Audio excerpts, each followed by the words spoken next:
नमस्कार दोस्तों, स्वागत है आपका फिर से हमारे इस YouTube चैनल में। तो मित्रों, आपने देखा होगा या महसूस किया होगा कि आपके आसपास धर्म, कर्म या पूजा पाठ करने वाले लोगों की जिंदगी में खुशहाली उतनी नहीं होती जितने की दुष्ट या अधर्मी लोगों की होती है। और यह सब देखकर आपके मन में भी कभी ना भी यह सवाल जरूर उठा होगा कि आखिर अच्छे लोगों के साथ बुरा क्यों होता है। परंतु आज के अधिकतर इंसान इस रहस्य के बारे में नहीं जानते, जिसका सबसे बड़ा कारण है कि धर्म ग्रंथों को लिखे सही से पढ़ते नहीं या फिर उन पर लिखी हुई बातों पर वे विश्वास नहीं करते। आज की इस वीडियो में हम जानेंगे कि अच्छे लोगों के साथ बुरा क्यों होता है, जिसका वर्णन भगवान श्री कृष्ण भगवत गीता में विस्तार से किया हुआ है। हिंदू धर्म ग्रंथों में भागवत गीता एक ऐसा धर्म ग्रंथ है जिनमें मनुष्य के मन में उठने वाले हर प्रश्न का उत्तर इस ग्रंथ में आपको मिल जाएगा। भगवत गीता में वर्णित कथा के अनुसार अर्जुन के मन में जब भी कोई दुविधा उत्पन्न होती थी, वो उसके समाधान के लिए भगवान श्री कृष्ण के पास पहुंच जाते थे। एक दिन की बात है, अर्जुन भगवान श्री कृष्ण के पास आए और बोले, हे वासुदेव, मुझे एक दुविधा ने घेर रखा है और इसका समाधान आप ही बता सकते हैं। तब श्री कृष्ण ने अर्जुन से कहा कि हे धनंजय, अपने मन की दुविधा विस्तार बताओ, तब मैं उसका हल बताऊंगा। तब अर्जुन बोले, नारायण, कृपया करके मुझे यह बताइए कि अच्छे लोगों के साथ बुरा ही क्यों होता है, जबकि बुरे लोग हमेशा खुशहाल दिखते हैं। अर्जुन के मुख से ऐसी बातें सुनकर श्री कृष्ण जी मुस्कुराते हुए बोले, हे पार्थ, मनुष्य जैसा देखता है या फिर महसूस करता है, वास्तव में वैसा कुछ नहीं होता, बल्कि अज्ञानतावश वे सच्चाई को समझ नहीं पाता। श्री कृष्ण की यह बातें सुनकर अर्जुन हैरान हो गए और बोले, हे नारायण, आप क्या कहना चाहते हैं, मेरी समझ में नहीं आया। तब श्री कृष्ण बोले, अब मैं तुम्हें एक कथा सुनाता हूँ, जिसे जानने के बाद तुम समझ जाओ कि हर एक प्राणी के उसके कर्म के अनुसार ही फल मिलता है।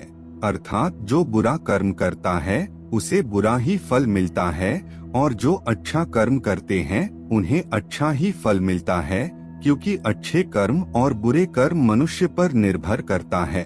प्रकृति हर मनुष्य को राह चुनने का मौका देती है। अब इसका फैसला करना कि व्यक्ति किस राह पर चलना चाहता है, ये उनकी इच्छा पर निर्भर करता है। फिर कथा सुनाते हुए श्री कृष्ण बोले, बहुत समय पहले की बात है, एक नगर में दो पुरुष रहा करते थे। उनमें से एक पुरुष व्यापारी था। उनके लिए अपने जीवन में धर्म और नीति के बहुत महत्वता थी, और वह पूजा पाठ और भगवान की भक्ति में बहुत विश्वास करता था। चाहे कुछ भी हो जाए, वह मंदिर जाना नहीं भूलता था और न ही दान धर्म आदि किसी भी प्रकार की कर्म में कोई कमी करता था। वहीं दूसरी ओर उस नगर का दूसरा पुरुष पहले पुरुष से कर्म उनके बिल्कुल विपरीत था। वह पुरुष प्रतिदिन मंदिर तो जाया करता था, लेकिन पूजा पाठ के उद्देश्य नहीं, बल्कि मंदिर के बाहर से चप्पल एवं धन चुराने के उद्देश्य से मंदिर जाया करता था। उसे दान धर्म नीति आदि किसी से कुछ लेना देना नहीं था। इसी तरह समय बीतता गया और एक दिन उस नगर में जोर से बारिश हुई, जिसकी वजह से उस दिन नगर के मंदिर में पंडित के अलावा और कोई नहीं था। यह बात जब दूसरे पुरुष को पता चली तो उसके मन में ख्याल आया कि अभी सही मौका है मंदिर के धन को चोरी करने के लिए, और वह बारिश में ही मंदिर पहुंच गया। और वो व्यक्ति मंदिर पहुंचकर उस पंडित की नजरों से बचकर मंदिर के सारे धन और जेवरात चुराकर वहां से निकल गया। उसी समय धर्म कर्म में विश्वास रखने वाला दूसरा पुरुष भी मंदिर पहुंचा और भगवान के दर्शन किए, परंतु दुर्भाग्य से मंदिर का पुजारी उस दूसरे पुरुष को ही चोर समझ बैठा और शोर मचाने लगा। शोर सुनकर मंदिर में भीड़ जमा हो गई और सभी लोग उस भले पुरुष को चोर समझ बैठे और उसे अपमानित करने लगे। यह देखकर वह भला व्यक्ति हैरान हो गया और उसे समझ नहीं आ रहा था कि उसके साथ क्या हो रहा है।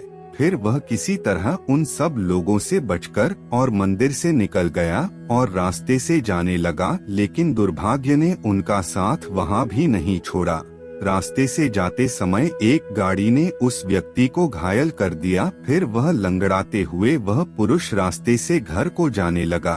फिर रास्ते में जाते जाते उस व्यक्ति की मुलाकात वह दुष्ट व्यक्ति से हुई जो मंदिर से धन चोरी करके जा रहा था। वह दुष्ट व्यक्ति झूमता नाचता हुआ खुशी से जा रहा था और वह यह बोलता हुआ जा रहा था कि आज तो मेरी किस्मत ही चमक गई, एक साथ इतना सारा धन मिल गया।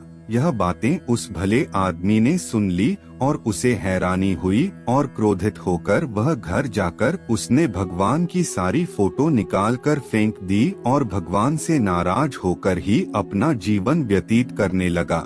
जब समय बीतता चला गया, उसके बाद दोनों ही पुरुषों की मृत्यु हो गई और वे यमराज के पास पहुँचे। वह भले पुरुष ने बगल में उस दुष्ट व्यक्ति को खड़े देखकर यमराज से पूछ ही लिया कि मैं तो हमेशा अच्छे कर्म करता था, पूजा पाठ, दान धर्म आदि में विश्वास रखता था, जिसके बदले जीवन भर मुझे अपमान, दर्द और दुख ही मिला, और इस अधर्म करने वाले पापी व्यक्ति को अपार धन और इसका जीवन सुखी से गुजरा, ऐसा क्यों?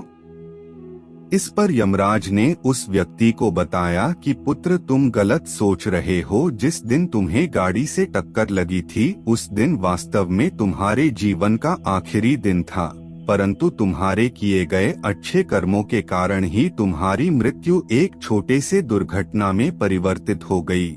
और इस दुष्ट व्यक्ति के किस्मत में राजयोग था, परंतु इसके दुष्ट कर्मों की वजह से इसका राजयोग एक छोटे मोटे धन की चोरी में ही बदल कर रह गया। श्री कृष्ण अर्जुन को इस कथा सुनाते हुए कहते हैं कि पार्थ, क्या अब तुम्हें इस प्रश्न का उत्तर मिल गया? इंसानों को ऐसा सोचना कि भगवान उनके अच्छे कर्म को नजरअंदाज कर रहे हैं, यह बिल्कुल भी सत्य नहीं है। भगवान हमें क्या किस्मत में दे रहा है, यह लोगों को समझ में नहीं आता। लेकिन अगर आप अच्छे कर्म करते तो भगवान की कृपा सदैव आप पर बनी रहती है। इसलिए मनुष्य को चाहिए कि वह अपने जीवन में अच्छे कर्म करते रहे। भगवान श्री कृष्ण गीता में भी बताया है कि किसी के द्वारा किया गया कर्म बेकार कभी नहीं जाता, भले ही कर्म अच्छा हो या बुरा।